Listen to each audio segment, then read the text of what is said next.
But you see, Bible says that, and Jesus was heard because of his reverent submission. Because his prayer was that, Lord, if possible, take away this cup of suffering, this cup of shame, this cup of danger, this cup of pain. Take it away from me. But then at the end, he submitted to the will of the Father. He says, not my will, but yours. The will of the Father was that he would still suffer death. But then after he had died, that he would bring him up from the grave. And when Jesus now, he humbled himself even unto death. Bible says, and then now the Lord, the Father, gave him a name that is above every name. At the mention of the name of Jesus, then every knee shall bow and every tongue shall confess that Jesus Christ is Lord. Reverent submission to the will of God. You see, if we are in the place of God's will, okay, he will deliver us.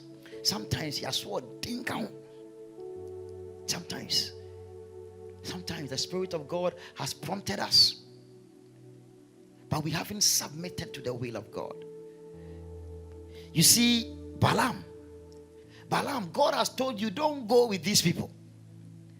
They want you to go and chant and curse the people of Israel. He says, don't go with them. But because of money,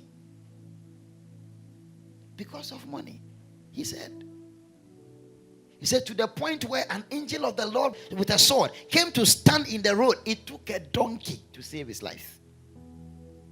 Because if he had crossed the line, he would have been killed. It took a donkey. A sword, ding.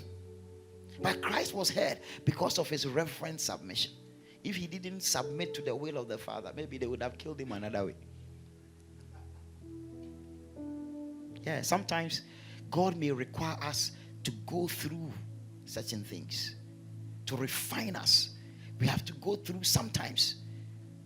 But what I want us to pray about is that, Lord, when you show me your will clearly and help me to submit to it. Because sometimes the things that our mind is telling us, because you see, when Jesus was telling the disciples that he has to suffer and die, Peter said, hey, don't say that, don't talk like that.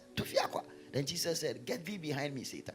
Sometimes we must of necessity go through certain things.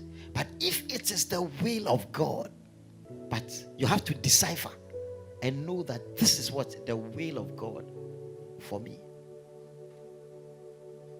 God didn't promise us a life without difficulties or a life without suffering. But you see, if we submit and go through it, okay, we are the better for it.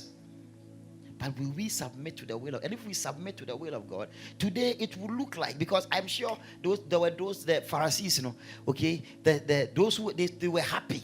They thought that they finished him. They didn't know that what was coming after, they can't handle it. They didn't know that the Jesus effect that was coming after the death, was going to be more than they could handle. They didn't know. If they had known, they wouldn't have crucified the Lord. No, they didn't know. So sometimes people are doing things to you in your office. People are keeping you down. People are, but they don't see. But if it is the will of God, you are doing what is right.